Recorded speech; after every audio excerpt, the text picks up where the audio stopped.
Là, sans transition, on va passer à la physiopathologie des dyscalcémies. Très bien. Le calcium est important dans le sens où c'est un ion, c'est un cation, principalement extracellulaire, et qui va jouer beaucoup de rôles. Le principal rôle du calcium, c'est le contrôle ou bien le maintien d'une charge extramembranaire, d'une charge positive extramembranaire. Donc il va jouer le rôle d'un cation extracellulaire. Oui, il va maintenir la polarité des membranes cellulaires en jouant un rôle positif au niveau du milieu extracellulaire. C'est sa principale fonction. Mais le calcium possède beaucoup de fonctions à l'intérieur de mon organisme. Il maintient la charge extracellulaire. Il participe au changement de charge intracellulaire parce que j'ai ce que j'appelle des canaux calciques qui peuvent s'ouvrir et en s'ouvrant, ils vont permettre l'entrée du calcium à l'intérieur du cytoplasme et donc augmenter la charge positive intracellulaire. Il joue le rôle d'un second messager au niveau des messages intracellulaires quand il s'agit surtout des phospholipases C. Vous vous en souvenez? Les phospholipases C, lorsqu'elles activent leur effecteur enzymatique, la phospholipase C, d'accord? Lorsqu'une protéine G active la phospholipase, c'est que la phospholipase C va transformer le PIP2 en IP3 et en DAG. l'IP3, l'inositol-phosphate 3, il va entrer à l'intérieur du cytoplasme et se fixer sur des récepteurs spécifiques pour ouvrir des réservoirs de calcium et augmenter la charge positive intracytoplasmique. Ce calcium va activer des protéines de signalisation qu'on appelle les calciprotéines, comme la calmoduline, comme la calcinurine. Et ces protéines intracellulaires vont activer des voies intracellulaires. Le calcium joue un rôle dans la contraction musculaire puisqu'il peut se fixer sur la troponine pour changer sa conformation, pour qu'elle change la position de la tropomyosine, pour qu'elle expose la myosine, pour qu'elle arrive à se contracter en interférant avec les filaments fins d'actine. Vous vous en souvenez? Le calcium joue le rôle de cofacteur enzymatique. Le calcium joue un rôle dans la minéralisation osseuse avec le phosphate. Et donc vous voyez que les rôles du calcium sont très divers et très importants. Donc, on avait parlé la dernière fois d'homéostasie, qui est l'ensemble des phénomènes qui permettaient à l'organisme de rester en équilibre endocrinien. Parmi les mécanismes que l'organisme doit sauvegarder, c'est le maintien de l'équilibre du calcium. Il doit maintenir la quantité du calcium stable à l'intérieur de l'organisme, que ce soit dans le milieu extracellulaire, principalement dans le plasma, ou bien dans le milieu intracellulaire. Vous êtes d'accord? Les dyscalcémies, c'est quoi? C'est une modification du taux de calcium dans le sang. Un très gros message d'alarme. S'il vous plaît, surtout si la personne est âgée, quand vous avez une hypercalcémie, il faut toujours éliminer quelque chose de mal. Les hypercalcémies chroniques, quand elles durent dans le temps, il faut devant les hypercalcémies éliminer les cancers. Elles sont multiples et diverses, c'est très varié. Oui. Pas seulement, mais tout le monde, vous devez la première chose à éliminer, c'est un cancer. Non seulement qui m'a parlé c'est la cause la plus grave, mais c'est aussi une cause c'est une cause très fréquente. Que ce soit un cancer qui par métastase osseuse va induire une déminéralisation, et la déminéralisation osseuse, la résorption osseuse va libérer du calcium et donc élever le calcium, que ce soit à travers ce qu'on appelle un syndrome paranéoplasique. Maintenant, les cancers vont libérer des molécules qui ressemblent aux hormones hypercalcémiques et vont augmenter la calcémie. Donc, on va voir quel type de cancer. Là, c'est clair. Le premier message que vous devez avoir en tête. On avance. Très bien. Introduction. Le problème du déséquilibre phosphocalcique, problème de signalisation, signification de ces anomalies. On a deux informations à garder. Premièrement, c'est ce mot, phosphocalcique. Deuxièmement, signification. Donc, on doit expliquer la phrase. S'il vous plaît. Le premier problème, c'est le fait qu'il cite le problème des déséquilibres phosphocalciques. On parle tout le temps d'équilibre phosphocalcique et de déséquilibre phosphocalcique parce que le métabolisme du calcium est souvent lié et intimement lié au métabolisme du phosphore. Calcium et phosphore sont très intimement liés. Pourquoi? Parce que leur plus grande quantité est située ensemble au niveau de l'os. La plus grande partie du calcium et du phosphore que j'ai dans mon organisme, je les ai ensemble. Je les ai ensemble au niveau de l'os. Vous avez compris?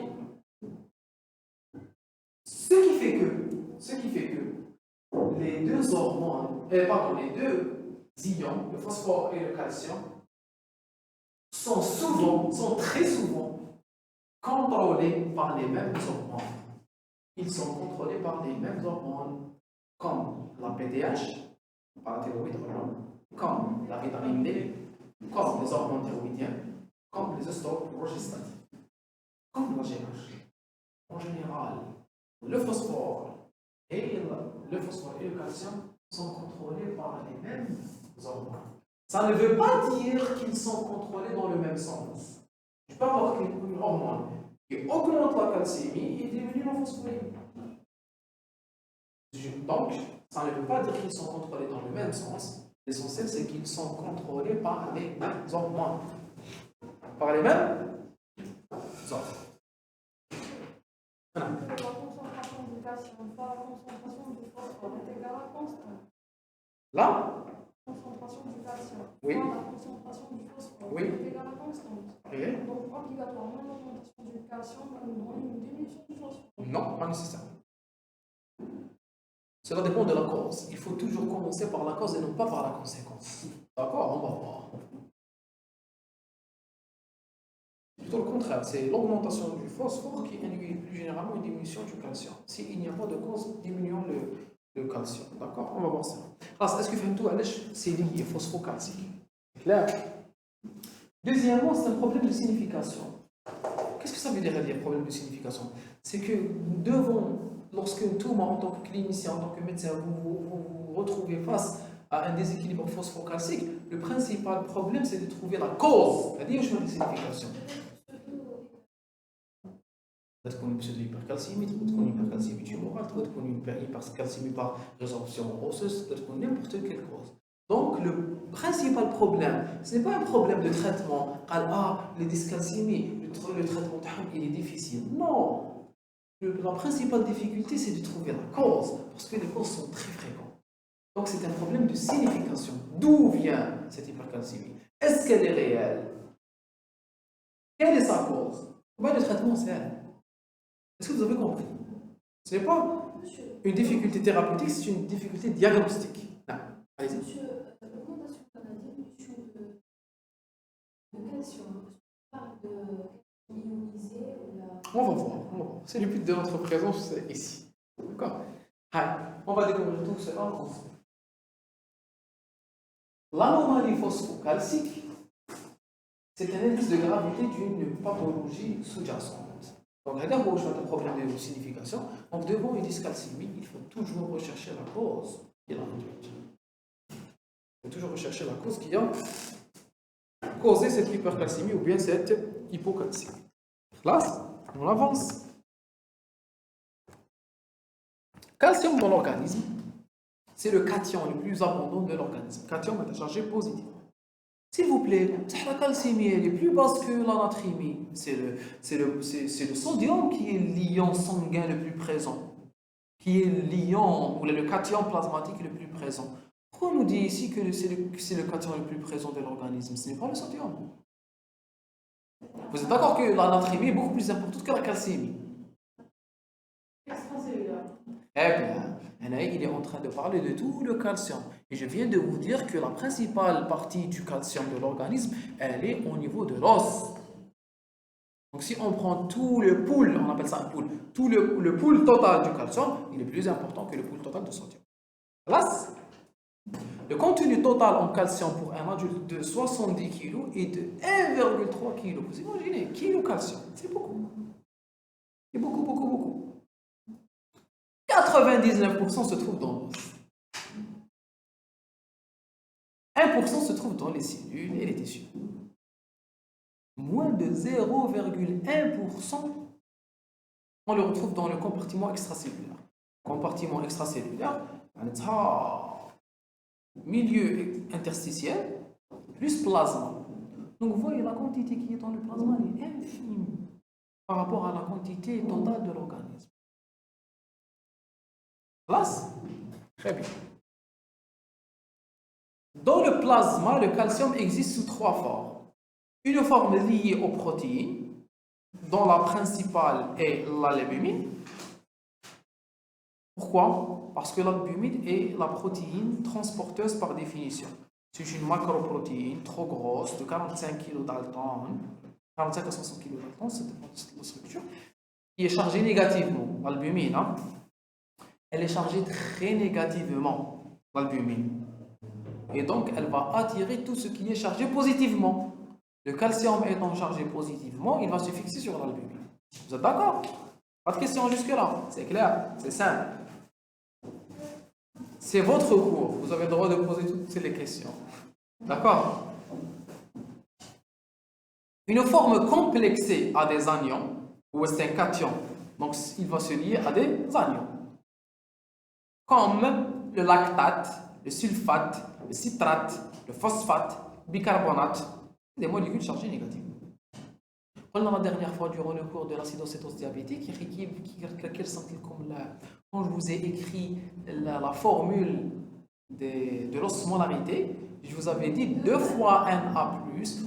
Pourquoi on multiplie fois 2? Parce que chaque cation est lié à un anion. C'est ce qu'on vous dit ici. Donc, le calcium qui est libre dans le sang, il est lié soit à des protéines, soit à des anions. Une forme libre, ionisée, du Ca2+ à calibre. La fraction, s'il vous plaît, elle est égale à peu près la moitié. Bon, 45%. On nous a dit 45, on garde 45. Attention, le calcium libre, il est de 45%. C'est à peu près la moitié du calcium total dans le sang. معناتها شوفوا عندي انايا 1,3 كيلو. هذوك les 1,3 kg, 0,1% برك منهم ils sont dans le sang, dans le milieu extracellulaire. هذوك les 0,1% منهم 45% sont libres sous forme de Ca2+. Et c'est cette forme libre qui est biologiquement active. La partie active du calcium, c'est la partie libre. La partie biologiquement active du calcium, c'est la partie libre. La partie liée à l'albumine n'est pas biologiquement active. Elle n'exerce pas sa fonction. Pourquoi elle existe maintenant? Pourquoi l'organisme possède une fraction liée à l'albumine? C'est quoi son intérêt?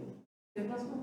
Très bien. C'est la capacité de remédier aux variations par le calcium libre. Quand il y a le calcium libre, l'albumine peut interférer. Il peut libérer du calcium, augmenter. C'est comme un pool de réserve. C'est des réserves rapidement mobilisables. Liées à l'albumine, oui, ou la aux anions. S'il vous plaît, si vous avez par exemple une hypocalcémie, donc la quantité de calcium dans le sang, vous allez attendre la résorption osseuse, les ostéoclastes. C'est trop long. C'est beaucoup plus rapide de libérer du calcium de l'albumine et de le libérer dans le plasma. Est-ce que c'est pour ça on dose la quantité des albumines, non pas la quantité de calcium ionisé? Non. Maintenant, j'arrive à votre question. Lorsqu'on dose la calcémie, je parle que la calcémie, la calcémie normale, qu'on vous donne ici, c'est le calcium total qu'il y a dans l'organisme. C'est le calcium lié à l'albumine, lié aux anions et le calcium libre. Je dose le tout. Pourquoi? Parce que les méthodes d'étude théorique, les machines théoriques ne me permettent pas de doser le calcium libre. Donc, une fraction de calcium, je la dose, quelle qu'elle soit sa localisation. Si je veux être plus précis, je vais corriger. Je vais corriger la calcémie par rapport à l'albumine. On utilise cette correction s'il y a des hyperalbuminémies ou des hypoalbuminémies. Pour éliminer une fausse hypercalémie, une fausse hypercalcémie ou une fausse hypocalcémie. S'il vous plaît, on a la calcémie corrigée, la calémie corrigée, la glycémie corrigée, la natrémie corrigée. On peut corriger tout par rapport à tout. Parce que l'homéostasie, elle fait en sorte que la variation de certaines molécules dans le sang, elles vont faire varier les dosages des autres. Par exemple, vous avez la natrémie corrigée. Je peux corriger la natrémie par rapport à la glycémie. Puisqu'on a une glycémie très élevée, à 6 grammes par litre, à 9 grammes par litre, la natrémie, elle sera fausse. Vous devez la corriger par rapport à la glycémie. Si vous avez une hypoalbuminémie, ou une hyperalbuminémie, est-ce que les hyperalbuminémies existent? En cas de déshydratation, pas pour une hyperalbuminémie, mais les hyperalbuminémies par hypersécrétion d'albumine n'existent pas. Si vous avez des variations dans l'albumine, vous devez corriger. معناتها تقولوا لو كان جا l'albumine normal هاوليك شحال نلقى le calcium. Parce que s'il vous plaît, pour que ça ne se complique pas, علاش نقولوا بلي la calcémie normale elle est de telle à telle, بلي la natrémie normale elle est entre 135 à 150. C'est dû à des analyses épidémiologiques. نحكموا 5 millions de personnes وندوزي le sodium تاعهم في الدم. La natrémie. نلقاوها واحد 135, واحد 136, واحد 137, واحد 140. Donc نديرو un seuil de normalité. C'est épidémiologique, ما عندناش كي نزيدو ما نزيدوش بونيوال. هاي كنا نورمال صح ولا لا؟ عندك كتالوج قلت هي زايده به. قال كي تطلع لا كالسيوم فوق 55 طفيها. خليها حتى سنه نص ساعه وتشغل. سي صا ديمار با ديها. ريباراتور يعاودها. Ça fonctionne pas comme ça. On n'a pas des catalogues dans lesquels on se refaire. Donc, c'est des études épidémiologiques qui nous permettent d'avoir c'est quoi le seuil normal. D'accord? Donc, les seuils, ils sont établis par rapport à des personnes saines, par rapport à des personnes normales. نشوف هاد les personnes normales شحال الصوديوم تاعهم وشحال الالبومين تاعهم. دونك نلقاهم هو ليكيليبر. وبعد تروح عند دي بيرسون باثولوجيك نلقى بلي كي يهبط الالبومين يتهبط معاه لا كالسيمي. دونك واش ندير جو لا كوريج نقول بلي لو كان جات الالبومينيمي نورمال هاي شحال راهي لا كالسيمي. وعلاش؟ باسكو ليبو البومينيمي elle est en train de me fausser la calcémie.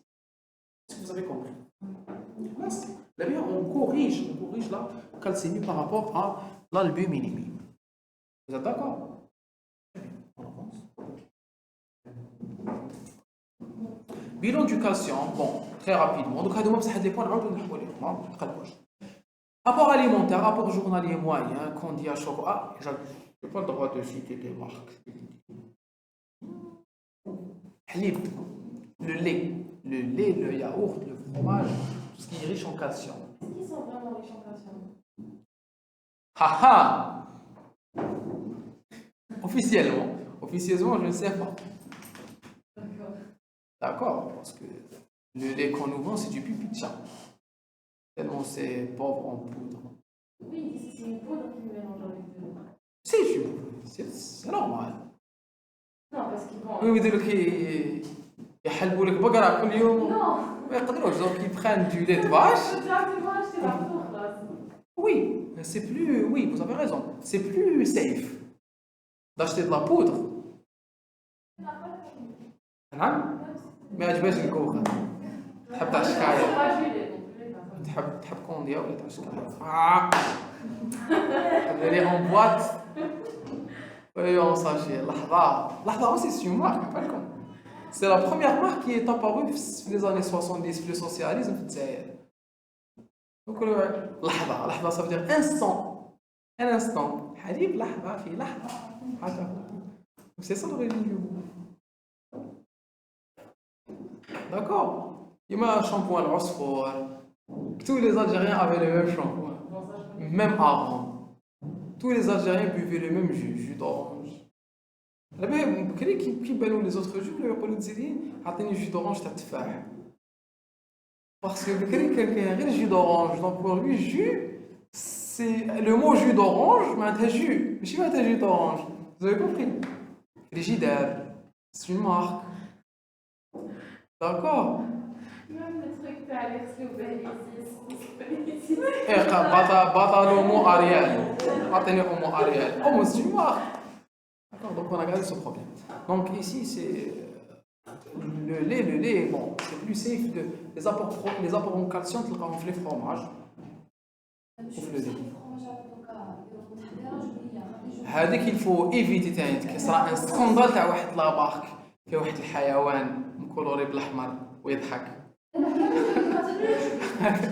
هذيك لا مارك عرفتوها؟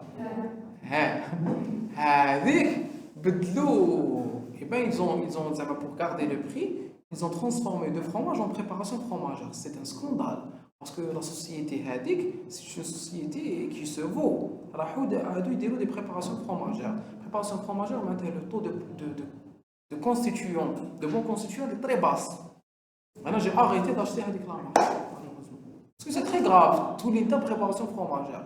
Regardez زعما راني رخصت في البري تلقاوها il y a des obligations à écrire ça تلقاوها مكتوبه صغيره تلقاوها في البوط مكتوبه. Donc il faut éviter les préparations fromagères.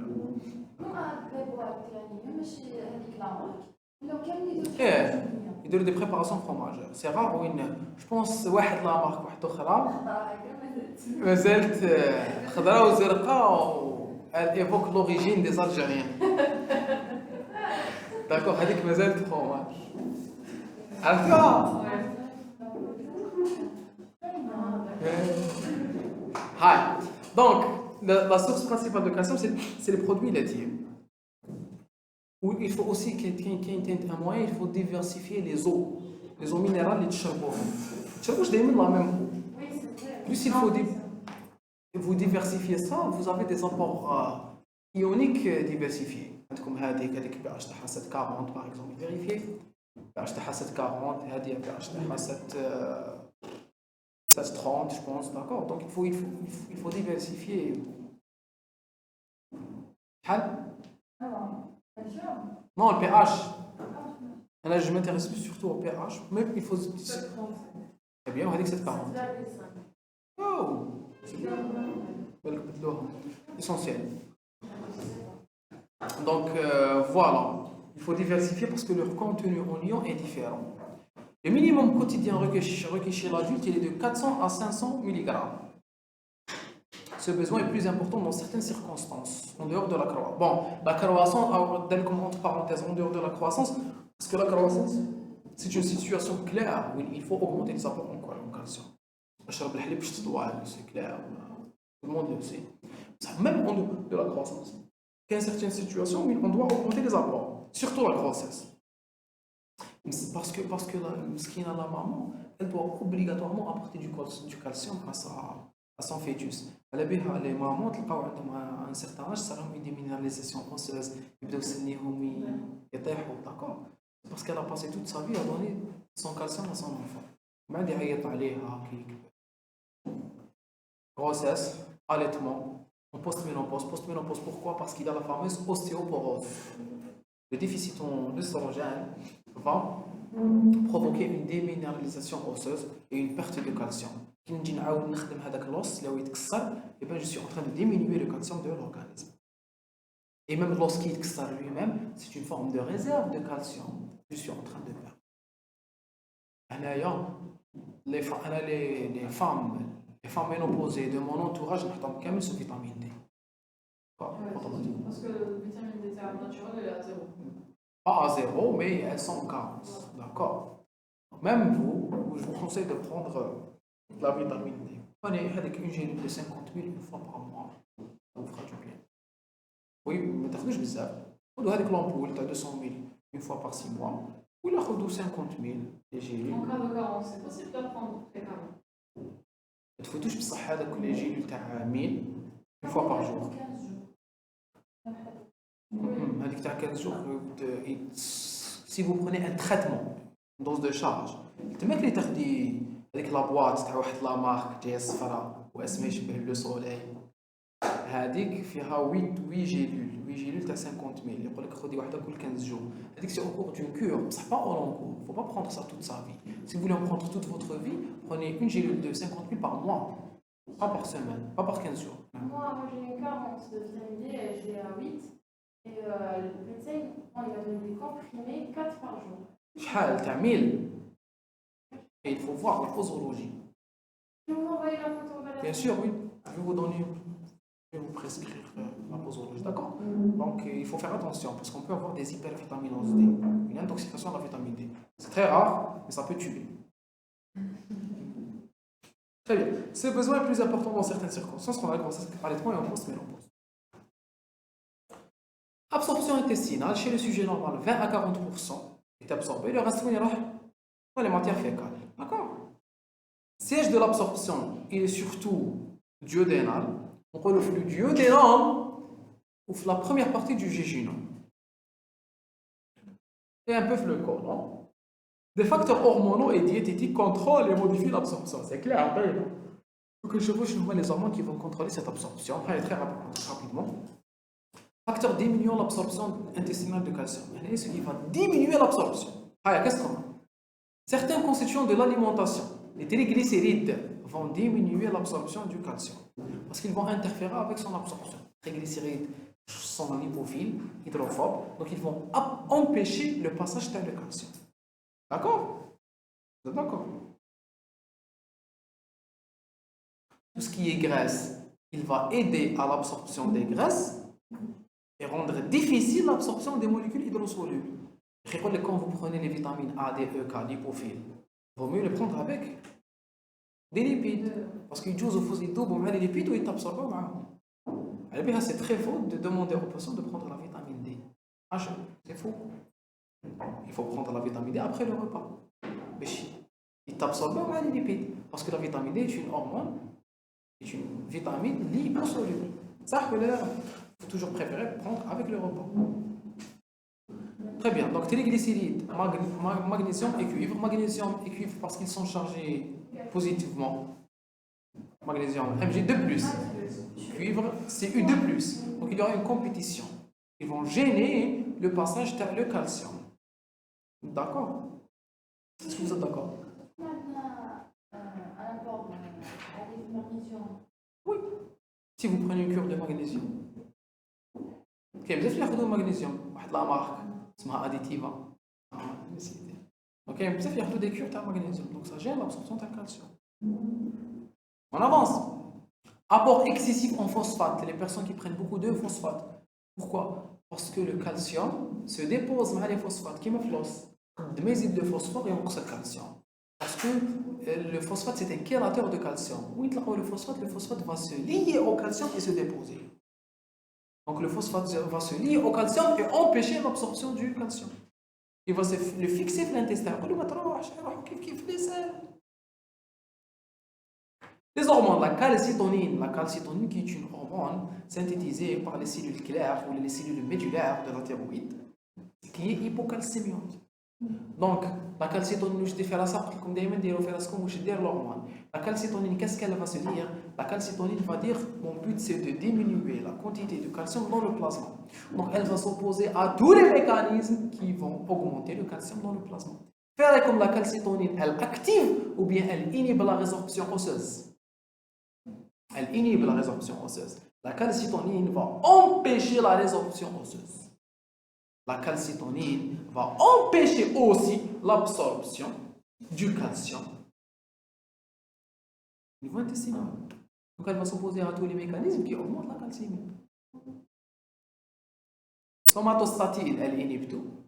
Et les glucocorticoïdes aussi favorisent la sécrétion de calcium au niveau de l'estomac et empêchent aussi l'absorption. Les glucocorticoïdes sont des hormones ostéoporotiques. Ils activent la déminéralisation osseuse.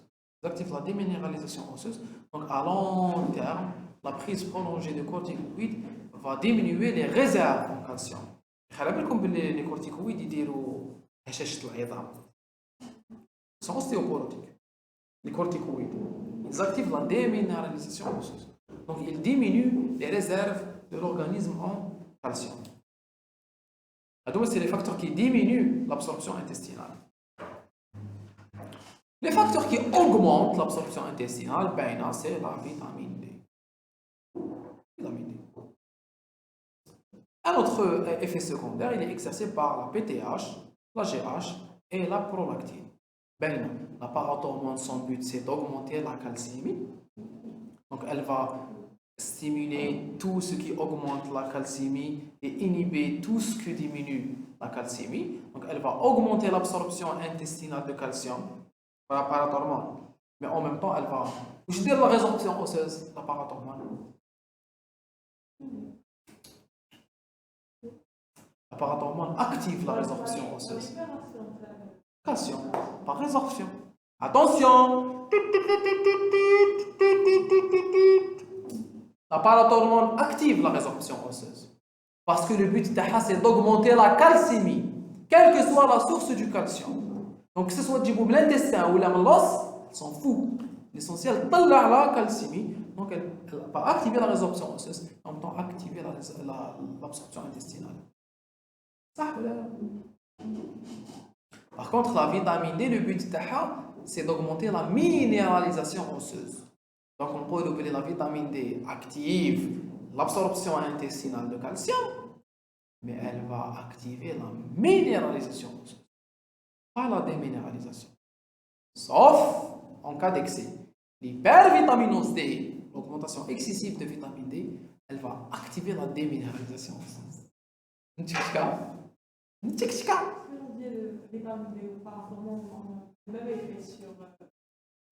Au niveau intestinal, non, je vous ai dit là, les faits alors.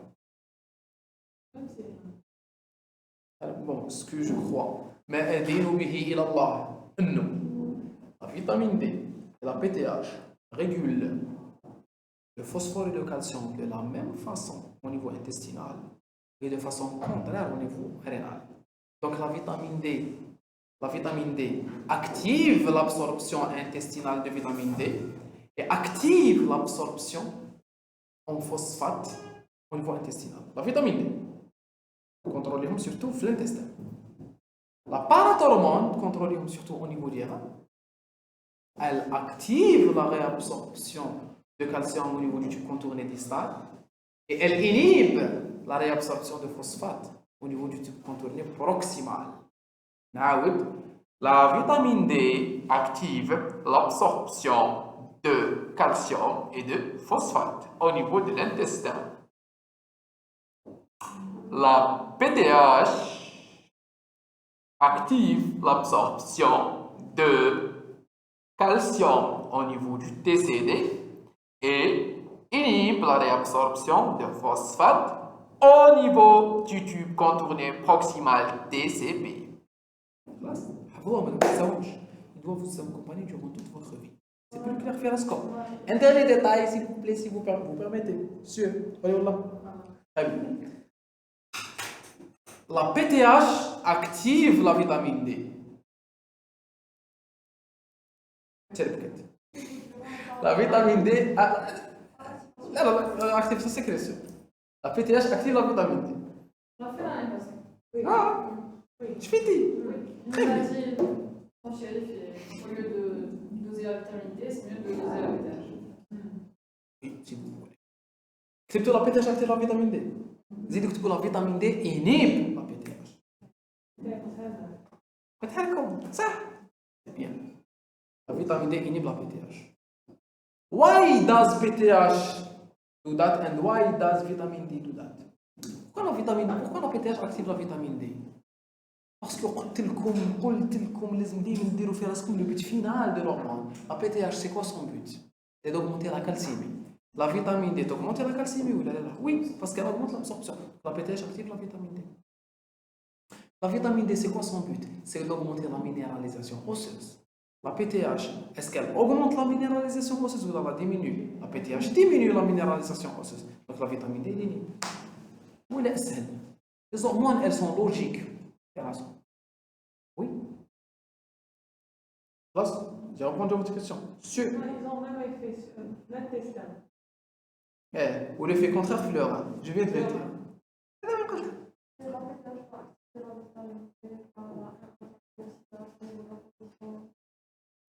Rénal, c'est la phosphorylation. Voilà, alpha-1 hydroxylase rénale. Oui, très bien.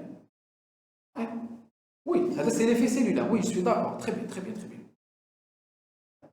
Classe. L'hormone de croissance. Est-ce un hormone de croissance? Il faut de la minéralisation osseuse. Donc la PTH, la GH va augmenter l'absorption. Elle va augmenter l'absorption de calcium. La prolactine, puisque la prolactine stimule la synthèse lactée où le lait est très riche en calcium, donc la prolactine va augmenter l'absorption de calcium. Très rapidement. Les glucocorticoïdes. Oui. Mais ils augmentent aussi son élimination rénale ou ils inhibent son absorption intestinale. ما تنسوش بلي في هذه لابلونش انا حضرت لكم على لي زيفي كامل بصح هذه لابلونش elle ne parle que de l'absorption intestinale et les glucocorticoïdes l'inhibent. فهمتيني؟ Très bien. Très bien, au niveau du rein, on passe rapidement parce que je viens de le citer. Hein. 98 à 99% du calcium filtré par les reins sont réabsorbés. Oui, le calcium, le contourné distal. Hein. Bon, la réabsorption, le tube contourné proximal qui n'est pas soumise à régulation, mais c'est la partie qui est régulée par l'appareil. C'est au niveau du tube contourné distal. La réabsorption du calcium ionisé est plus facile que celle du calcium complexé. C'est clair. Quand la molécule simple, le transport il est plus simple, plus facile. Excrétion urinaire. Seulement 1 à 2% du calcium sont excrétés dans les urines. Donc, on aura du calcium dans les urines. On parlera de calciurie. Calciurie. La calciurie normale est entre 2,5 à 7,5 millimoles.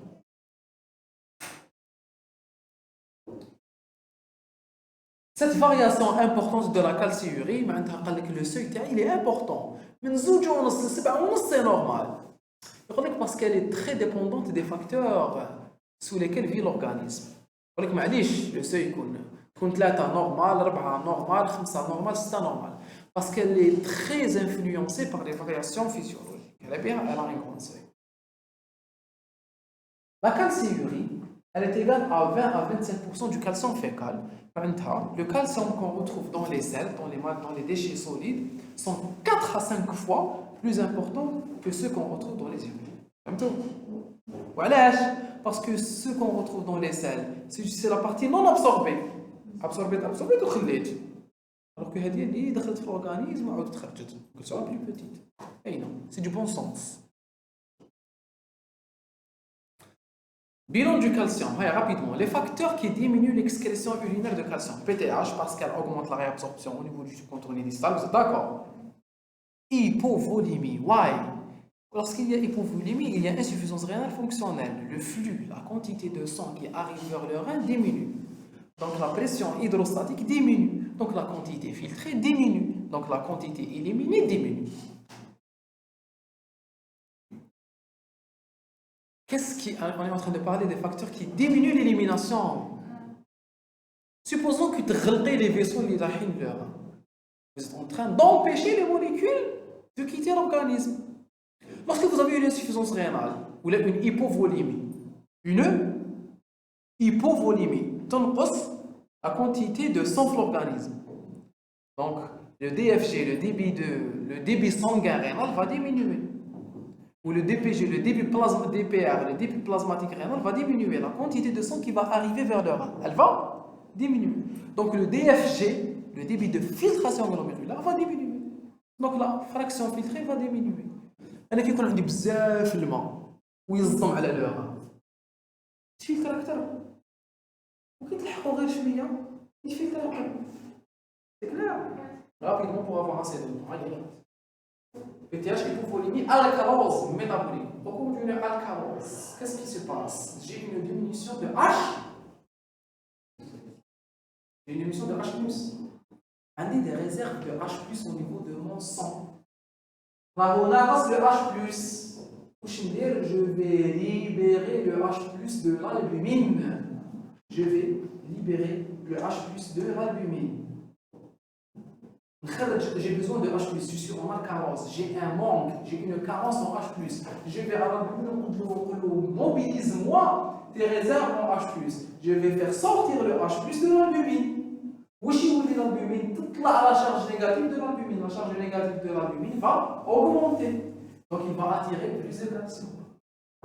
Donc la fraction libre du calcium va diminuer. Donc la quantité, est-ce que la quantité de calcium qui est fixée à l'albumine, est-ce qu'elle est ultrafiltrable? Non, elle est fixée à l'albumine. L'albumine est une molécule qui ne passe pas à travers la barrière de filtration.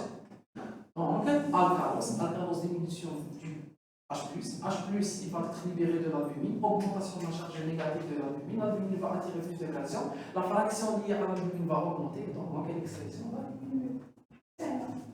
Trop facile. Vous avez compris? Charge en phosphate. Pourquoi? Parce que plus la quantité en phosphate augmente, plus il va se déposer avec le calcium. Au niveau de l'os, au niveau des tissus périphériques.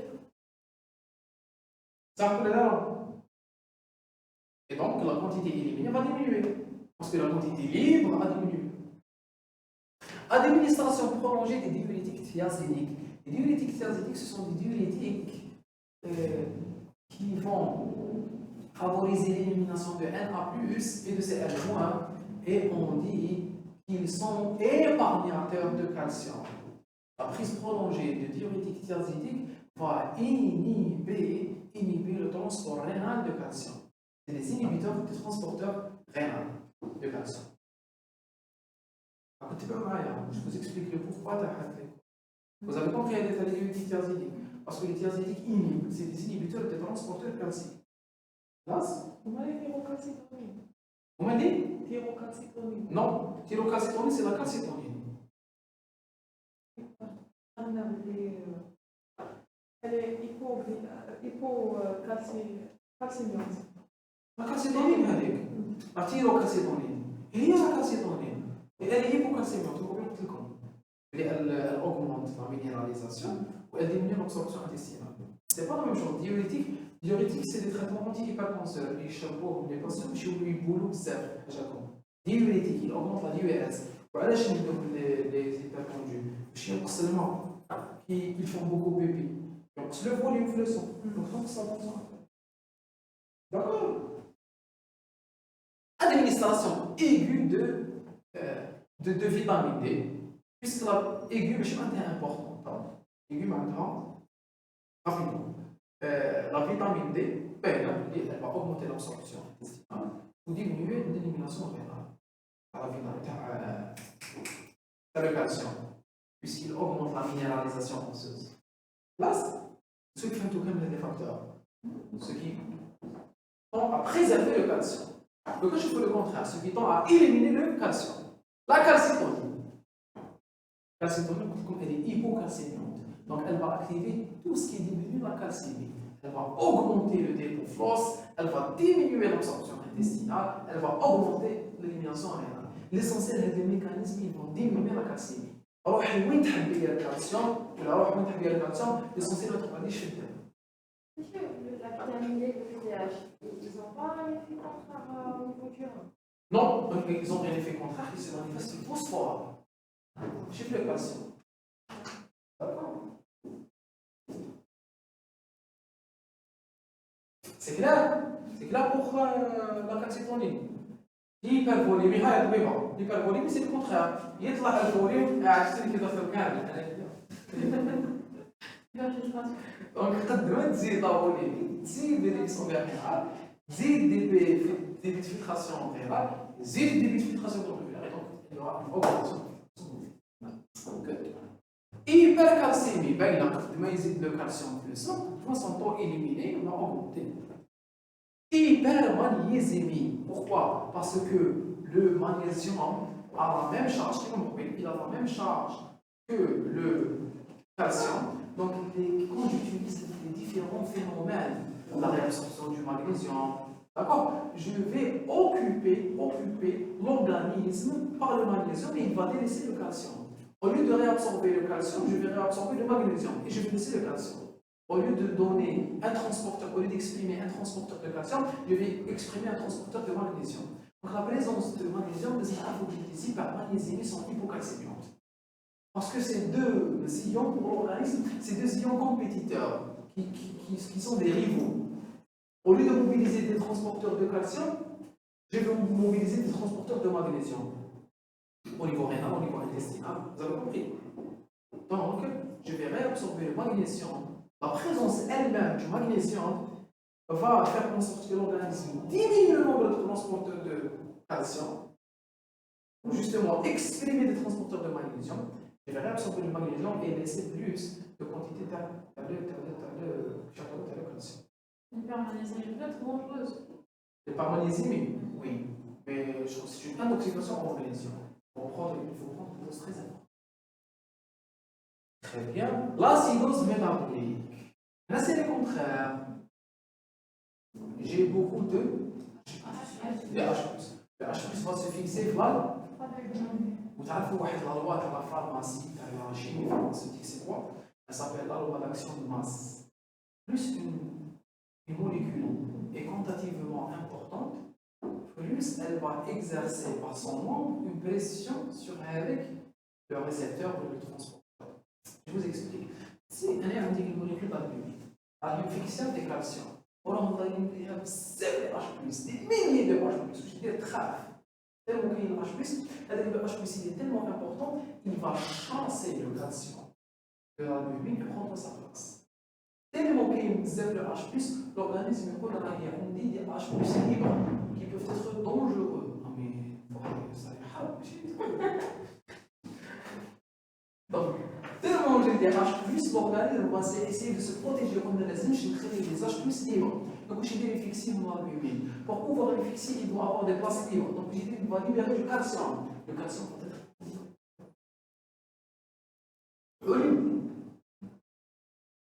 acidose. Déplétion en phosphate.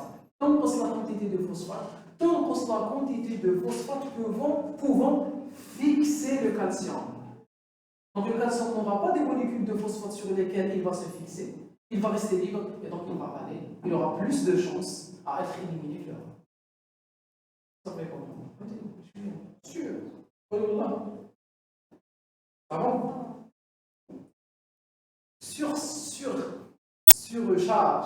Surcharge sodée. Là, le sodium kiff.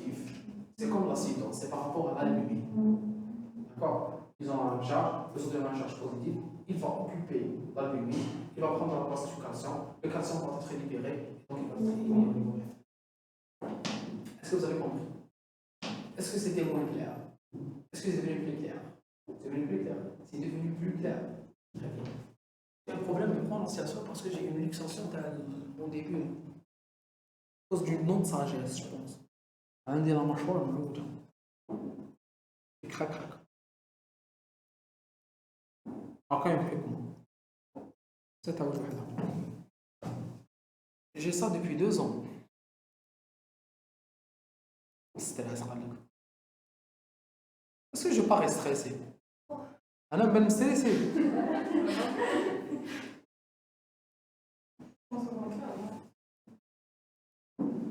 Je sais pas. Reste cool, reste bien accroché. Vous connaissez Mano? Vous connaissez pas? C'est un groupe de rap français. Allez, très rapidement, la calcémie. Lorsqu'il y a baisse de la calcémie, elle va activer la PTH. La PTH va diminuer l'excrétion de calcium pour le préserver. Elle va augmenter la libération osseuse. Elle va stimuler la vitamine D. La vitamine D l'inhibe. La vitamine D va augmenter l'absorption du calcium. Le résultat final, c'est une calcémie normale. C'est normal comment? طلعتها ولا هبطتها باش تولي normal؟ طلعتها. Parce que le signal initiateur, c'est la baisse de la calcémie. Donc, tous ces phénomènes, c'est des phénomènes qui permettent l'augmentation de la calcémie pour qu'elle devienne normale. D'accord? L'axe, quand la calcémie est élevée, je vais stimuler les hypocalcémies en calcitonine et diminuer la quantité de PTH. Le résultat final, c'est une calcémie normale par les différents mécanismes que je viens d'expliquer. On passe. Non. Comment là? Lorsque la calcémie augmente, comment elle inhibe la PTH? C'est au niveau de la glande parathyroïde. La parathyroïde elle-même, elle possède des récepteurs au calcium. Lorsque les récepteurs de calcium de la parathyroïde sont occupés, c'est un signal qu'il y a beaucoup de calcium. Donc ça va diminuer la quantité de libération de parathyroïde. Vous avez écouté la question? L'élévation de la calcémie inhibe la PTH. Au-delà parce que la parathyroïde, les glandes parathyroïdiennes, possèdent des récepteurs au calcium. Lorsque le calcium augmente, il va se fixer sur ces récepteurs. Lorsqu'il se fixe sur ces récepteurs, il donc il faut diminuer votre synthèse. C'est clair pour tout le monde. C'est facile. Alors,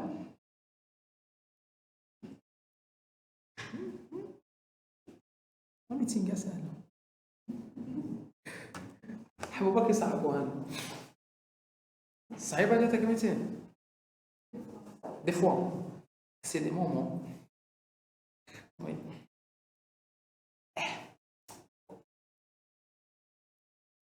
Hypercalcémie, c'est une calcémie qui est supérieure à 2,5 mmol par litre. Souvent des découvertes fortuites lors d'un bilan de suivi. Voilà, souvent des découvertes fortuites. Parce que pour qu'elle devienne symptomatique, il faut qu'elle soit très élevée.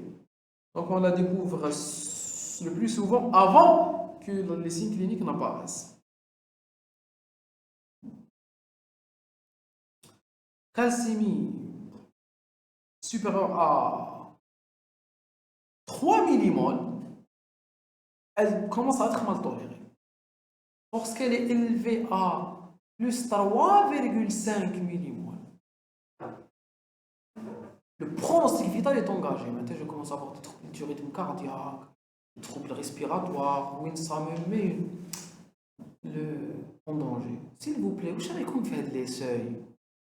2,6, 3, 3,5. Qu'est-ce que vous pouvez dire à propos de ces seuils? Très bien, ils sont trop rapprochés.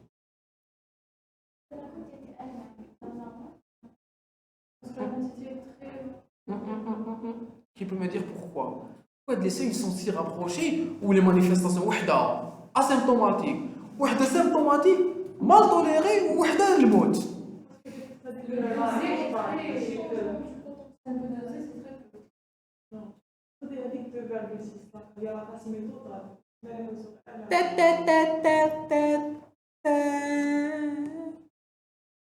Le poids moléculaire. 1 millimol, c'est 40 mg. C'est beaucoup. Donc, le cas de en milligrammes. Les 3, ils sont 20. 3,5, ils sont 40. صح ولا لا؟ donc راه متباعدين. C'est le poids moléculaire qui vous apporte la confusion. انتم كنت شاطرين. برافو. ما شاء الله عليكم. هاي انا بونس. و 2,6 راه يدور في 90 100. دونك عندكم 100 120 140. Ça s'accepte comme seuil.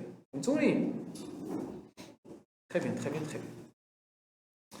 Mécanisme de l'hypercalcémie. On commence par l'hypercalcémie très rapidement. 3 mécanismes sont susceptibles d'entraîner une hypercalcémie ou d'augmenter la calcémie. Augmentation du mouvement du calcium de l'os. C'est la déminéralisation osseuse. Ben non, l'os, le calcium, la calcémie. Augmentation de l'absorption intestinale. Diminution de l'excrétion rénale. Ça tourne autour de ces 3 compartiments. Osseux, rénal, intestinal. Les étiologies, hypercalcémie maligne. Maligne est liée à un cancer. C'est le cas dans 50% des cas. Donc la moitié des hypercalcémies sont liées à un cancer. Comment? L'hypercalcémie apparaît au cours de l'évolution de certaines tumeurs solides. Je mets des tumeurs solides, je mets une tumeur qui est différenciable, qui est une tumeur liquide.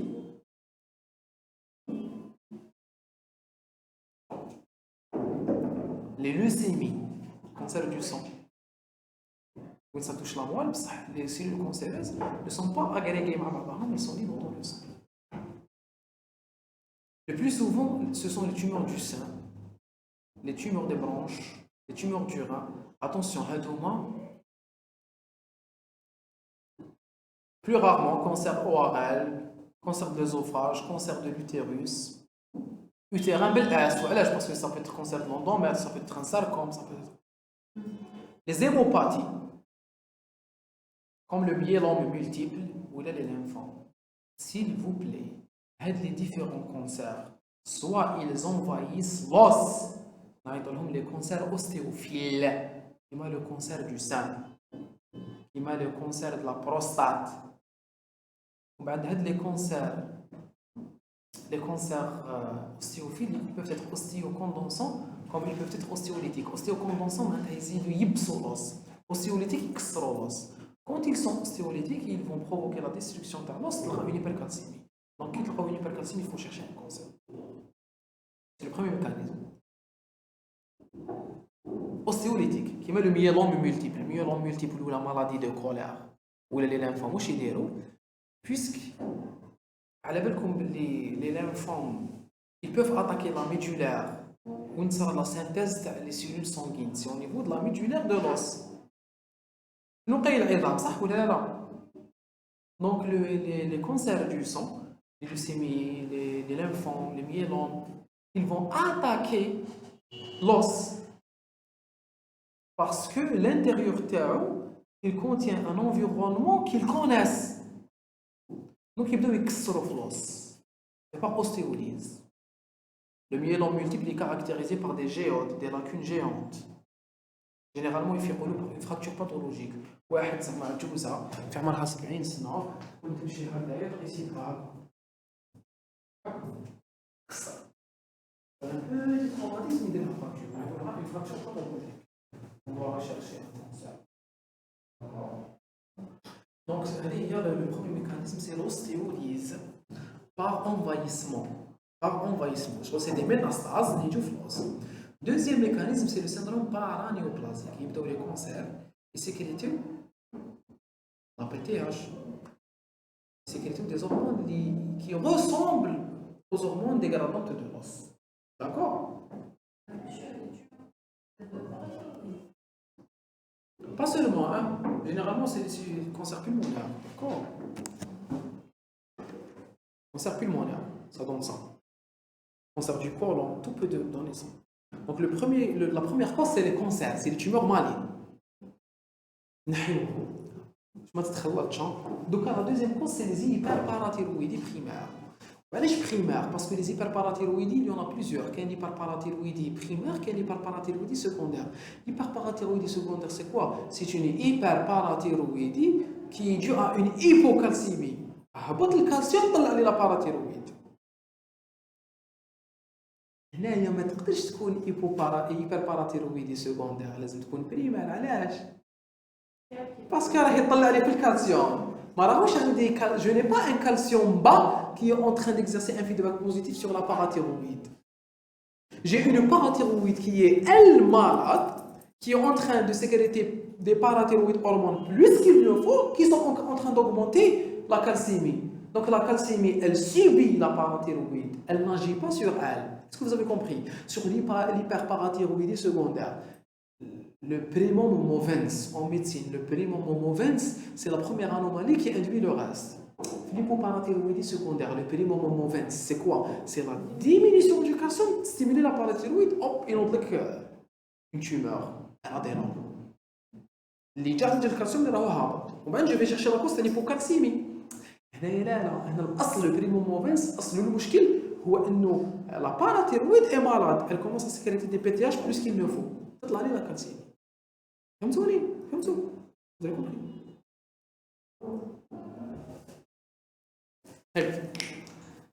Donc l'hyperparathyroïdie primaire elle peut avoir plusieurs causes. Dans 80% des cas c'est un adénome, une tumeur bénigne, c'est pas un cancer. Un adénome parathyroïdien c'est bon à la. Dans certaines situations, c'est une hyperplasie diffuse. Toute la glande parathyroïdienne est augmentée de volume et elle travaille plus qu'il ne faut. Qui met l'hyperplasie surrénalienne? C'est pas un adénome, c'est pas une tumeur bénigne. C'est une hyperplasie, toute la glande qui perd. Ou là, un cancer, 35% des cas, c'est un cancer de la parathyroïde qui est hypersécrété. Classe, même tout. Est-ce que vous avez compris?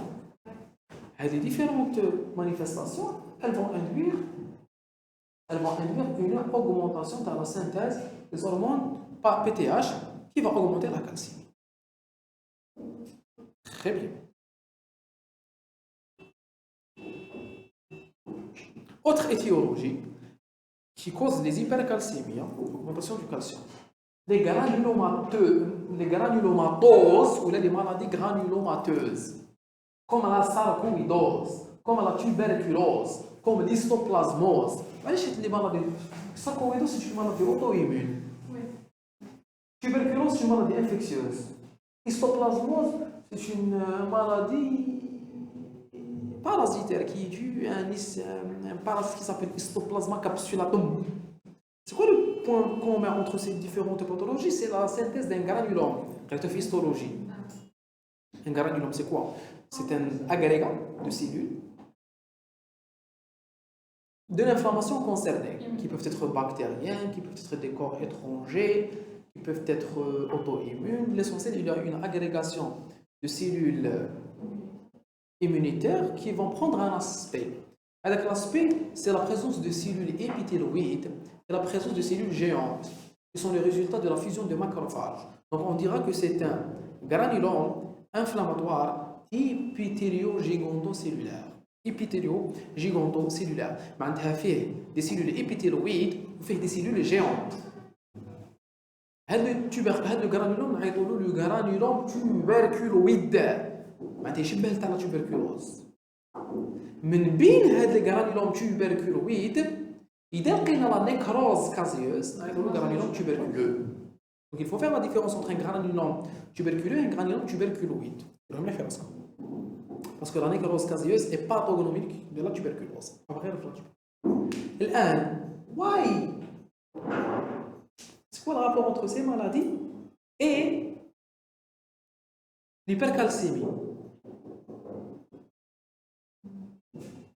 Les granulomes, au niveau des macrophages, les macrophages vont jouer le rôle d'hydroxylation de la vitamine D.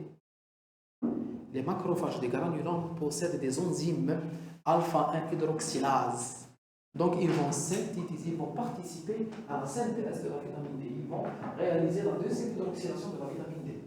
Surtout sarcoïdose. Alors, on fait quoi?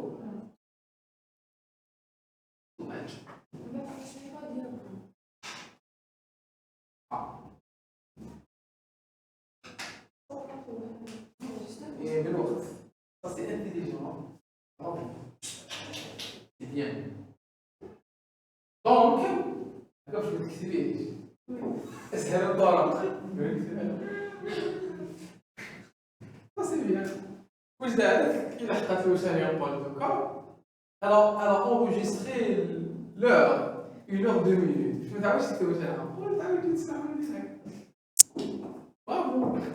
Donc, les granulomes, au niveau de leur macrophage, il y aura une sécrétion des alpha-1 hydroxylase, des enzymes activatrices de la vitamine D. Donc, j'aurai une hypervitaminose D et une augmentation de la calcémie. Alpha-1 hydroxylase. Je fais la synthèse de la vitamine D ou là? La vitamine D, ça va une synthèse au niveau de la peau, ça va une première hydroxydation au niveau hépatique, par la 25 hydroxylase, la 25 OH cholécolciférol, on va sur le rein, ça va une hydroxydation en position carbone 1, je te dis la 25 d'hydroxycholécolciférol qui est appelé calcitriol.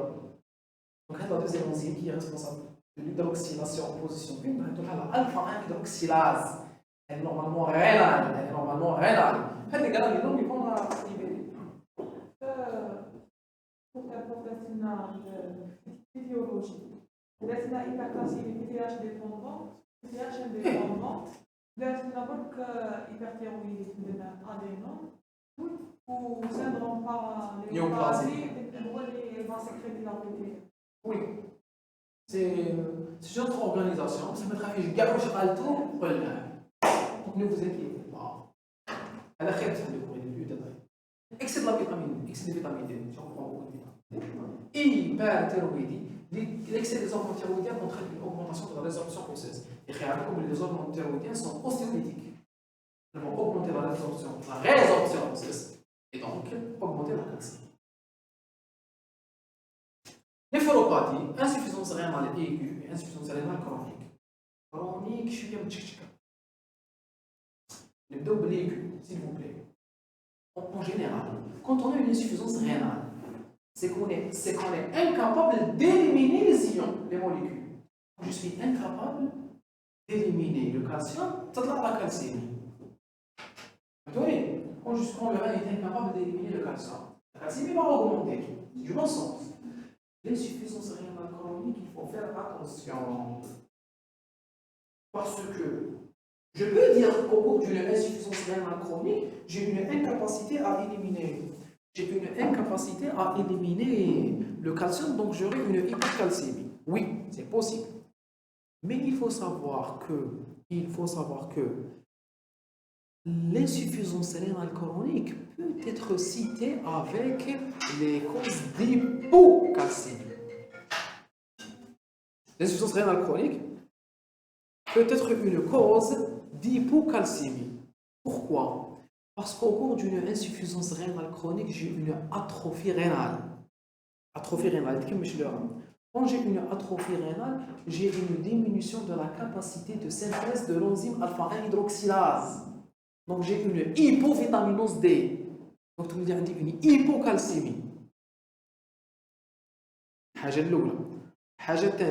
Au cours d'une insuffisance rénale, la capacité à éliminer les phosphates diminue.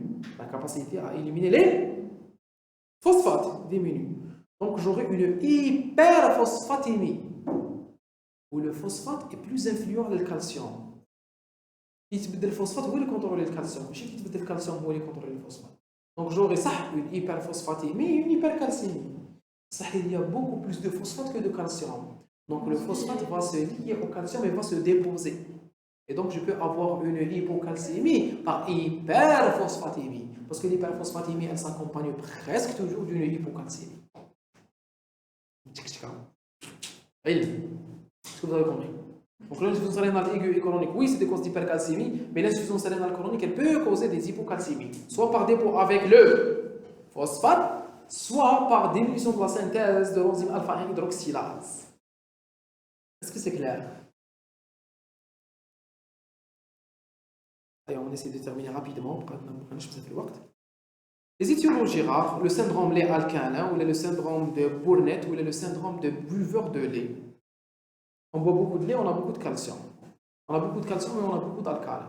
Donc il y a aussi des alcaloses métaboliques. Attention. يشربوا بزاف الحليب. كاين اللي يحبوا الحليب. D'accord? Ce sont des hypercalcémies. Hypercalcémie médicamenteuse, comme les diurétiques thiazidiques. Les thiazidiques sont des épargnateurs de calcium. Donc, les hypercalcémies. La vitamine A qui par augmentation de l'absorption du calcium. Le lithium qui est un thymorégulateur.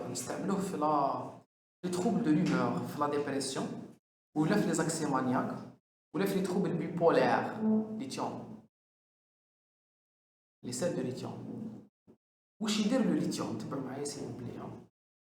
Le lithium, c'est un médicament. Vous vous souvenez des récepteurs dont je viens de vous parler, les récepteurs de la parathyroïde? Le lithium va se fixer sur ces récepteurs de la parathyroïde. Le lithium a la capacité de se fixer sur les récepteurs. En se fixant sur ces récepteurs, il va empêcher le calcium de se fixer sur ces récepteurs. Donc le calcium ne pourra pas exercer son feedback négatif. Le calcium ne pourra pas inhiber la parathyroïde. La parathyroïde ne sentira plus l'augmentation de calcium. Donc elle continuera à être sécrétée. Et donc j'aurai des hyperparathyroïdies qui induiront des hypercalcémies. Vous savez l'effet de lithium, c'est en se fixant sur les récepteurs du calcium. Endocrinopathie, acromégalie, c'est quoi? C'est une sécrétion de la GH. Phéochromocytome, c'est une sécrétion de l'adrénaline qui peut aussi augmenter l'absorption du calcium. La maladie de Paget. La maladie de Paget, c'est une dystrophie osseuse qui touche le sujet âgé. L'ocyte Ouch, donc destruction osseuse, libération de calcium, hypercalcémie. Maladie de Paget, c'est une maladie de l'os. Donc, ça sera une résorption osseuse, donc ça sera une hypercalcémie. Hypercalcémie idiopathique de l'enfant. Dans certaines situations, on ne trouve pas de cause, donc on dit qu'elle est idiopathique. Pas de cause retrouvée. Manifestation clinique, l'hypercalcémie, quand elle est entre 2,6 et 3, elle n'est pas symptomatique. L'hypercalcémie symptomatique, signe dû à l'hypercalcémie elle-même, plus la maladie qui en est responsable. Il y a qu'un autre cancer pulmonaire, là vous aurez une toux. D'accord? Plus les signes de l'hypercalcémie elle-même. Vous avez compris? Oui, tout. Monsieur, نحن كي نجيو نديرو التريتمون ما نديروش على اساس الكالسيوم نشوفو لي كوز ونتريت لي كوز. Ben, quand il y a un traitement symptomatique rapide, et le traitement, on traite les causes, on ne traite pas les conséquences. D'accord?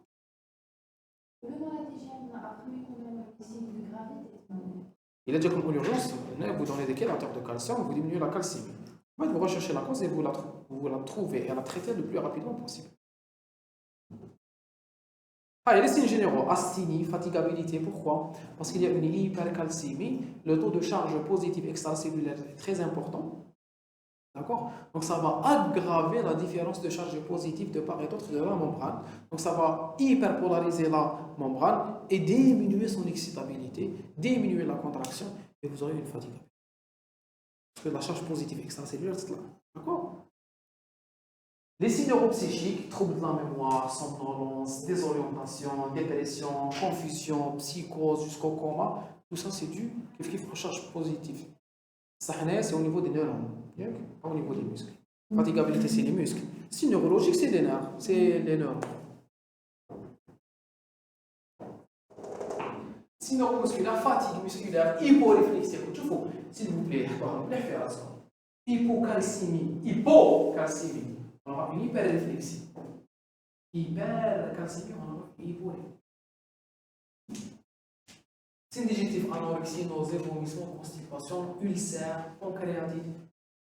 Pancréatite, c'est un peu tralala, parce que la pancréatite, c'est une conséquence de l'hypercalcémie, mais ça peut aussi être fausse. La pancréatite, elle peut causer une hypercalcémie. Au cours des pancréatites, vous pouvez retrouver des hypercalcémies. Au cours des pancréatites, vous pouvez retrouver des hypercalcémies qui ont différentes causes. Un dérèglement hormonal, dérèglement de la vitamine D, destruction cellulaire qui vont libérer par le syndrome inflammatoire, destruction, donc syndrome de lisse cellulaire, où la lisse cellulaire va libérer le calcium, etc.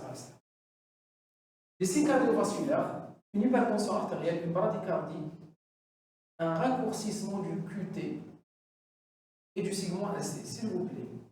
Le raccourcissement du QT, le CG, le raccourcissement du QT va plutôt provoquer des bradycardies.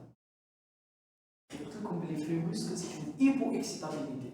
Même le cœur, c'est une hypoexcitabilité cardiaque. Donc, elle aura un effet chronotrope négatif. Ça va diminuer les battements cardiaques et vous aurez une bradycardie. La bradycardie, c'est quoi? C'est la diminution du nombre de battements cardiaques par minute. Donc, l'hypocalcémie, elle va donner des tachycardies ou elle va donner ce que j'appelle un syndrome de QT lent. Pour le syndrome de QT lent, c'est quoi? C'est un allongement. C'est un allongement de temps entre le début d'un QRS ou la fin d'un segment. Au plus il est allongé, c'est trop de la repolarisation, d'accord? Plus on donne du temps au cœur de pouvoir provoquer ou initier des tachycardies ventriculaires. Donc le syndrome de QT lent peut donner des extrasystoles ventriculaires, des contractions ventriculaires spontanées. Il peut donner des tachycardies ventriculaires. Le ventricule va commencer à battre spontanément et indépendamment du contrôle fleueux sinusal, contrôle cardiaque, ventriculaire.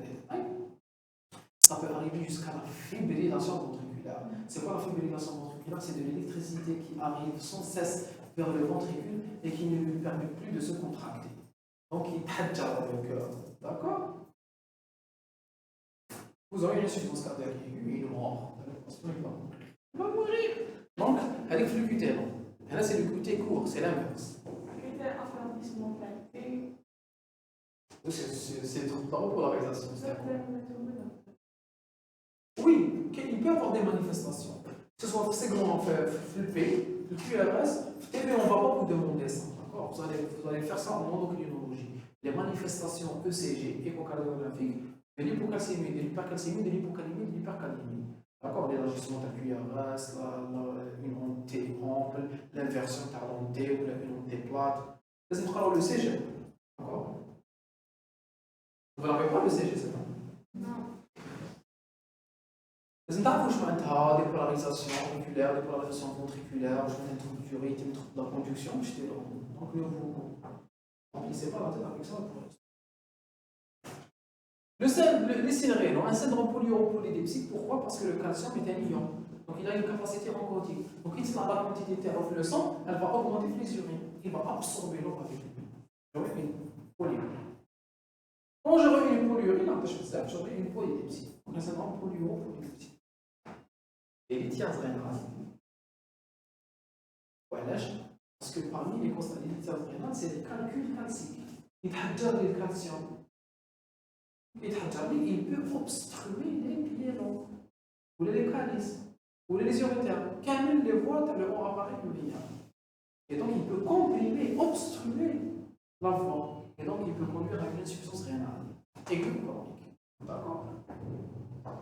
Les calcifications métastatiques, attention, calcification métastatique, ça ne veut pas dire que c'est un cancer. C'est des calcifications dans différentes régions de mon organisme. Conjonctivale, cornéenne, pulmonaire, vasculaire, s'il vous plaît, s'il vous plaît, s'il vous plaît. La présence de calcification,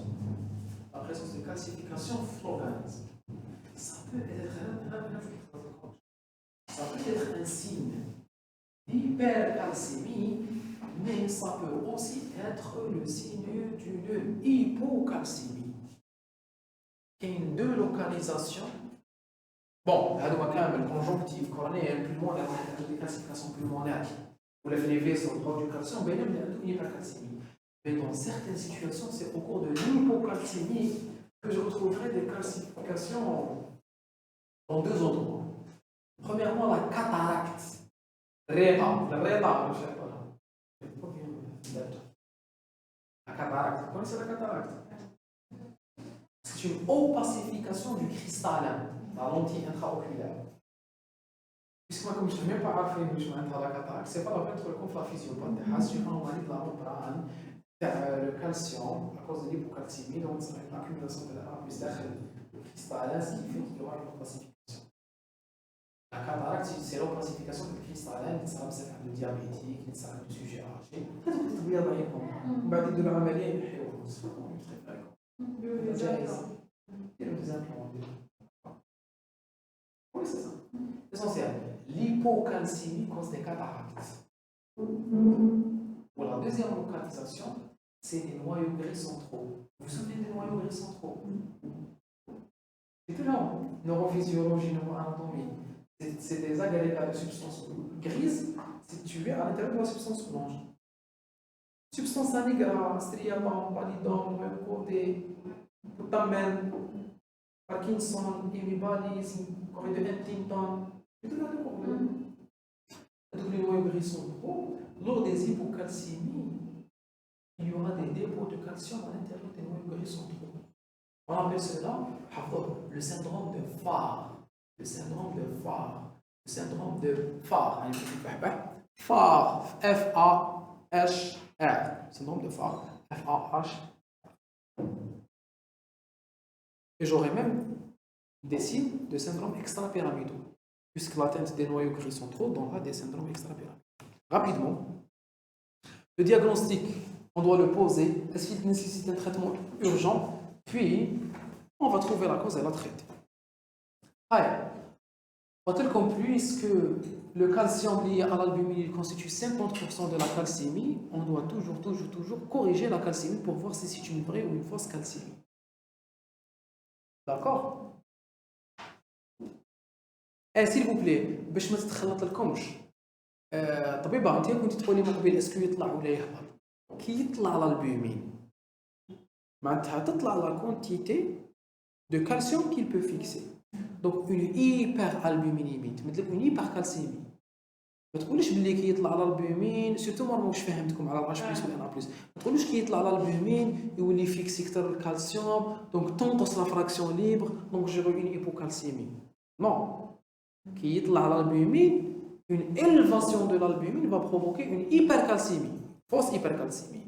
Le calcium mazage, c'est la quantité que je suis en train de mesurer. S'il vous plaît, toute modification importante du taux de protéines plasmatiques, surtout l'albumine, entraîne des variations parallèles. Je m'attends parallèle, je m'attends dans le même sens, mais je suis anti-parallèle. Augmentation de l'albumine, augmentation de la calcémie. Passe. Donc une hyperalbuminémie ou une hyperprotéinémie va vous donner une fausse hypercalcémie.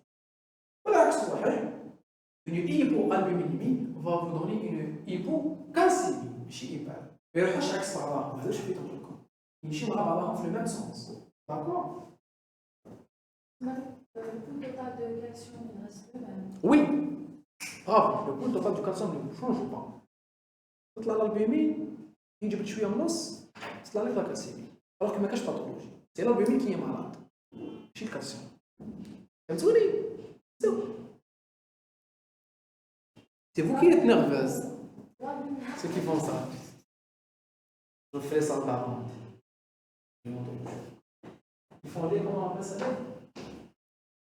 Les 3 pas, les 30 pas. C'est comment on dit, il y a un proverbe. Classe, vous avez compris? On avance. S'agit-il d'une vraie hypercalcémie? Donc, on doit donc connaître l'albuminémie avant d'affirmer une hypercalcémie. Car une hypercalcémie peut être masquée par une hypoprotéinémie importante. لو كان تقيسوا الكالسيوم تلقاوه نورمال صح عندكم une hypoprotéinémie معناتها نورمال الكالسيوم تاعكم راهو طالع نقولوا بلي سي une hypercalcémie cachée par l'hypoprotéinémie parce que كي هبط l'albumine هبط معاه la calcémie. Une vraie hypercalcémie. نحسبوا la fraction libre. نحيو la fraction libre. ماشي نحسبوا la fraction libre. On la corrige par rapport à l'albuminémie.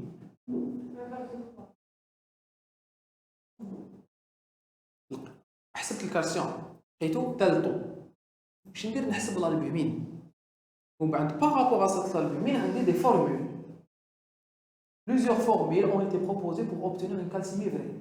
L'une d'elles consiste à ajouter ou soustraire 0,02 de calcium pour chaque gramme d'albumine. قصتي الطبيب هاي قصتي l'albumine. قصتي l'albumine لقيتيه 50. bon قصتي l'albumine لقيتيه 35. واش ديري؟ تحكمي هذيك 35 vous allez la comparer مع la valeur normale qui est de 40. هايك. Donc, une hypoalbuminémie. Normal 40, tu as 35. Donc, la variation 5 grammes. Pour chaque gramme, vous allez prendre 0,02 millimoles de calcium. Donc, c'est 5 fait 0,02. 5 fois 0,02. Vous aurez 0,1. Donc, l'IRCIHA, نقصي لها 0,1.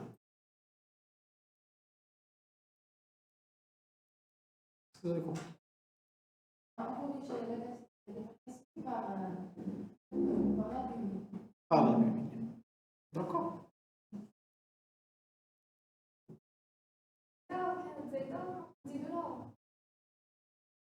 اللي كانت زايده تزيدي لها وي. Ah pardon, s'il vous plaît. هنا رانا نقيسو. Donc vous faites l'inverse. إلا لقيتي l'albumine هابط. واش راهو يدير؟ راهو يهبط لك في لا calcémie. Donc la calcémie vraie, elle est plus importante que la calcémie mesurée. Donc تزيدي لها، c'est l'âge. S'il vous plaît, suivez avec moi. Oui, très bonne remarque. Merci. S'il vous plaît, suivez avec moi. بكامل معايا. Lorsque l'albuminémie diminue, lorsque l'albumine diminue, il va diminuer la calcémie ou l'augmenter? Il va diminuer la calcémie. Donc quand je calcule la calcémie vraie, لازم نزيد ولا نقص؟ لازم نزيد. Vous compris? Donc نعاودو إذا لقينا l'albumine هابط. إذا لقينا l'albumine, si je trouve l'albumine à 35, Il est de 5 grammes de moins que la normale. La calcémie que j'ai mesurée, elle est basse par rapport à la normale. Elle est faussement basse. Est-ce que vous avez compris? Donc pour retrouver la normale, لازم نزيد لها ولا نقص لها؟ لازم نزيد لها لا كونتيتي اللي راهي ناقصه على جال البومينيمي باس. On corrige le calcium de l'albumine. S'il vous plaît, je vais vous dessiner juste ça. Suivez avec moi. هاوليك l'albumine تاعي. هذا شو مولكيول تاع الالبومين. وهاوليك le calcium. Ça c'est le calcium. Tic tic tic tic tic tic.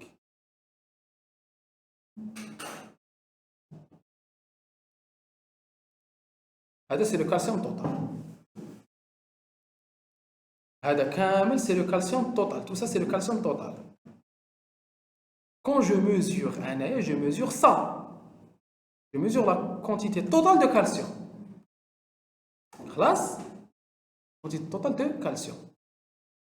Supposons que j'ai une hypoalbuminémie. La quantité d'albumine ناقصة. Qui تنقص la quantité de l'albumine? دارت معها le calcium. Donc la calcémie que je vais mesurer, elle sera plus basse que la normale ou la plus élevée? Plus basse. Donc quand je vais la corriger, on dit que لو كان جا عندي un albumine normal, نعاود نرسم. لو كان راهي لا كالسيمي ماشي كيما قستها، لو كان راهي لا كالسيمي هكا، دونك راح نزيد للديسان تاعي لو كالسيوم. فهمتوني؟ Donc quand vous trouvez une albuminémie basse, vous devez appliquer une formule en ajoutant. Quand vous trouvez une albuminémie élevée, vous devez écrire une formule en diminuant. شحال diminuer? 0,02 pour chaque cas. C'est clair pour tout le monde. On avance. Oui, si, il est conservé. أنا باسكو كي نزيدو نقص البومين أو يتجبد منهم الأورغانيزم واش يجيبوه من برا. نعم؟ وي. Non, وين يدير؟ C'est du calcium osseux. D'accord? وين يدير؟ Oui. Oui. Non, on ne mesure pas. On mesure la calcémie, le taux, le sang. Donc, il est en train de mobiliser le calcium. C'est tout. Ça nécessite-t-il un traitement urgent? On doit traiter le patient rapidement dans deux situations. Soit lorsque les signes cliniques apparaissent, soit lorsque ça ne cache des signes, mais la calcémie est supérieure à 3,25. Dans ces deux situations, même sans symptômes, lorsqu'elle atteint les 3,25, on doit traiter. D'accord? L'urgence la plus grave de l'hypercalcémie, c'est l'hypercalcémie, la crise hypercalcique. Tous les symptômes qu'on a vus tout à l'heure, ils apparaissent d'une façon importante. La fatigabilité, une polyurie, une hyperthermie, il peut même aller au coma. Voilà. On aura un coma, des troubles du rythme cardiaque et un décès du patient. Là, il faut traiter très rapidement.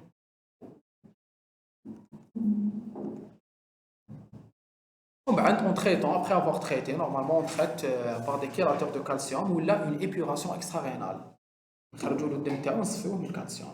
D'accord? On va épurer le sang de ce calcium. Ensuite, on va le traiter.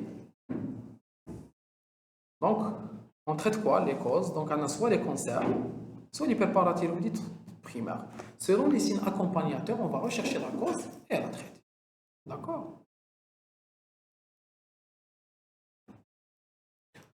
Donc, le traitement spécifique, c'est à la fin, après avoir jugulé l'urgence, on va traiter le cancer, chirurgie, chimiothérapie, d'accord? Le traitement symptomatique, on va essayer d'éliminer le calcium. Soit on va lui donner des diurétiques. Attention, pas des diurétiques thiazidiques. Parce que les thiazidiques, ils vont augmenter la calcémie. On donne généralement des diurétiques de lance, qui m'a furosémide. Ou les EER, c'est quoi EER? Épuration extra-rénale. Épuration extra-rénale. Dialyse. Augmenter la fixation de calcium, mettre des sels de phosphate, mettre le phosphate pour fixer le calcium. Non.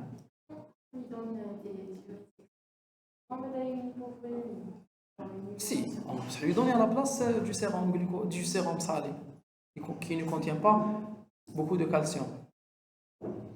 Diminuer la résorption osseuse, de la calcitonine, de la mitramycine, c'est des hypo-ostéolytiques. Ils vont diminuer la résorption osseuse.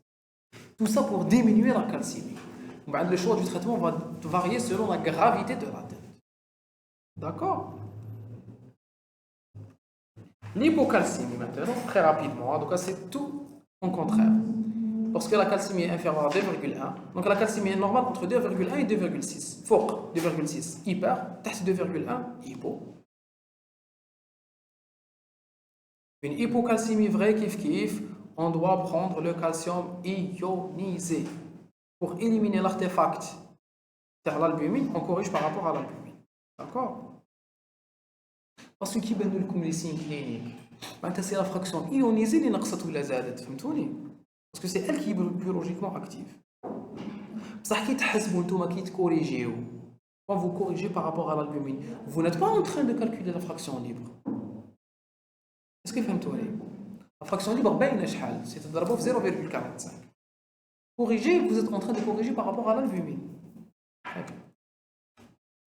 Deux mécanismes les plus importants. Soit il y a un phénomène qui est en train d'enlever le calcium, le plasma, soit c'est une anomalie de la PTH ou de la vitamine D. S'il vous plaît, la PTH et la vitamine D, on vient de voir leur métabolisme. Il est comme une hypovitaminose D, comme hypocalcémie. Il est comme une hypo-PTH qui fait comme une hypocalcémie. Donc c'est selon le mécanisme, vous pouvez deviner l'anomalie. Parce que les deux contrôlent le métabolisme phosphocalcique. Une hyperphosphorémie. Je me dis comment?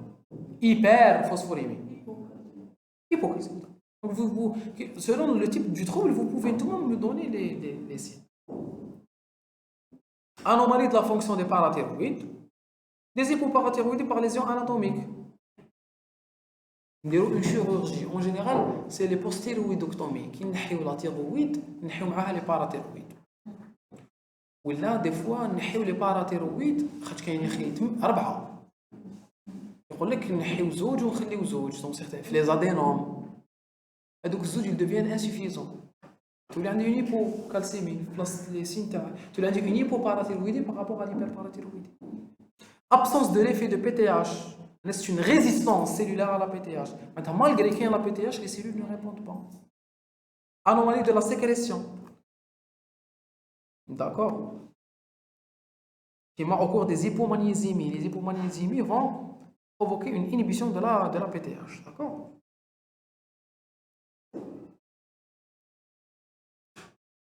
Vous voyez que le métabolisme du magnésium est très, très intimement lié à celui du calcium.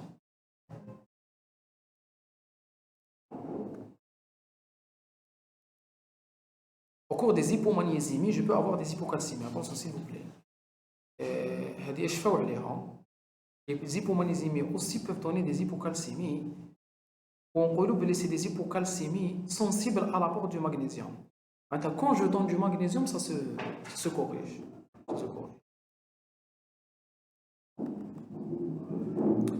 Le déficit en vitamine D. Bon, la vitamine D, le temps normal il est supérieur à 30. Entre 20 et 30, on parle d'insuffisance. Entre 10 à 20, on parle de déficit. Et quand c'est inférieur à 10, on parle de carence. Donc carence, déficit, insuffisance. Elle peut avoir plusieurs causes. La cause la plus fréquente, c'est l'exposition insuffisante au soleil. Sinon, je peux avoir une insuffisance hépatique. La 25 hydroxylation. Je peux avoir une insuffisance rénale. La alpha 1 hydroxylation. D'accord? Très bien. Carence d'apport. Est-ce qu'on peut régler le problème de la vitamine D avec les apports alimentaires. Attention, non. Hein. Les aliments les plus riches en vitamine D, qui m'a le saumon, qui m'a le thon, pour arriver aux apports journaliers, les hommes des tonnes par journée ou par an. Donc c'est impossible de corriger la vitamine D avec le mec là. Mais سيداتي انا vous êtes en train d'apprendre كيفاش injecter ولا couler ça ماشي de la nourriture naturelle c'est un apport exogène très bien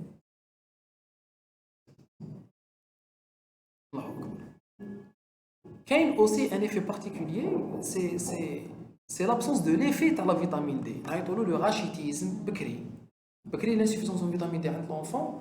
On parlait de rachitisme parce que ça fait des manifestations osseuses. Donc, le terme n'est plus utilisé. On parle plutôt d'hypovitaminose D. On parle plus de. Chez l'enfant, on parle de rachitisme. Ou chez l'adulte, on parle d'ostéomalacie. Je ne sais pas si vous le savez. Donc, il faut parler d'hypovitaminose D. De l'enfant ou de l'adulte. Qu'il y a un rachitisme carentiel, par carence en vitamine D, il est vitaminosensible. Qui me donne la vitamine D, il parle. كاين le rachitisme vitamino-résistant. Malgré la vitamine D, il ne répond pas. وعلاش vitamino-résistant parce que le problème il est au niveau des récepteurs de la vitamine D. C'est les récepteurs qui sont mutés.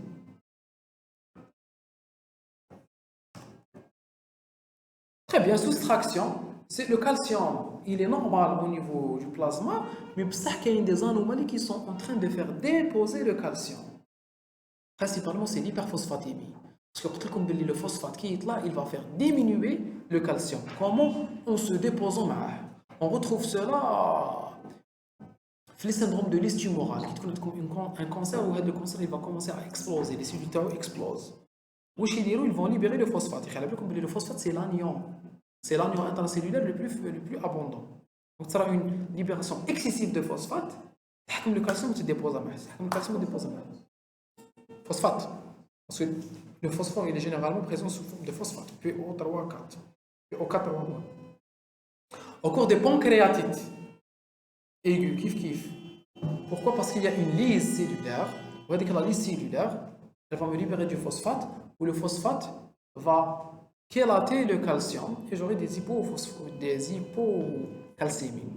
Ou je peux avoir aussi des hypercalcémies au cours des pancréatites. Je peux tout avoir, d'accord? Selon la manifestation en cause prédominante. Médicaments hypocalcémiants, qui m'a les diurétiques de l'anse. Hop, je suis qui connaît le traitement de l'hypercalcémie. Quand on parlait des traitements des hypercalcémies, ils ont cité les diurétiques. Attention, ce n'est pas les diurétiques thiazidiques, parce que les diurétiques thiazidiques augmentent la calcémie. On va plutôt utiliser les diurétiques de l'anse. D'accord? Comme la furosemide. Manifestation clinique de l'hypocalcémie, ce sera exactement l'inverse de l'hypercalcémie. D'accord? Donc j'aurai des convulsions, des contractions, une hyperexcitabilité, une augmentation du rythme cardiaque. Tout l'inverse. Au cours des hypercalcémies, j'aurai un ralentissement de l'organisme. Là, j'aurai une hyperexcitabilité de l'organisme.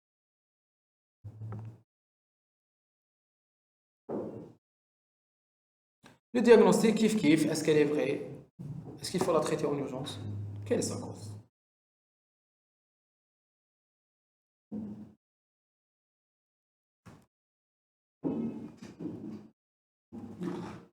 On peut suggérer la démarche suivante, grossièrement, on va la lire. Affirmer qu'il s'agit d'une hypocalcémie vraie. Comment? On va la comparer par rapport à l'albumine. On va doser le magnésium. C'est dans la recherche étiologique parce qu'une hypomagnésémie peut induire une hypocalcémie. Le métabolisme du calcium et du magnésium très souvent liés. L'hypomagnésémie peut inhiber les parathyroïdes et donc créer des hypocalcémies. On va doser le phosphore pour de PTH. Regardez, les hypocalcémies, mais chez qui met les hypercalcémies, nous devons sur les tumeurs. Je vais directement sur l'étiologie. D'accord? En général, c'est la parathormone qui est atteinte. Voilà, on a terminé ce cours. Le métabolisme phosphocalcique est intéressant dans le sens où le métabolisme du phosphore est intimement lié à celui du calcium. Le calcium est un ion intracellulaire est un ion principalement extracellulaire très important, il est chargé positivement. C'est un cation, il est impliqué dans différentes voies métaboliques. Les deux principales anomalies qui peuvent le toucher sont les hypercalcémies et les hypocalcémies. Les manifestations cliniques peuvent être, les anomalies peuvent être asymptomatiques, voire causer des gènes, des manifestations cliniques minimes, et peuvent même aller jusqu'à des manifestations cliniques très graves, pouvant mener le patient à la mort. D'accord? Le traitement des dyscalcémies est un traitement qui doit rester étiologique à la fin, même si dans certaines situations il faut agir en urgence pour traiter la cause, pour éviter qu'il y ait des manifestations graves. Est-ce que vous avez des questions?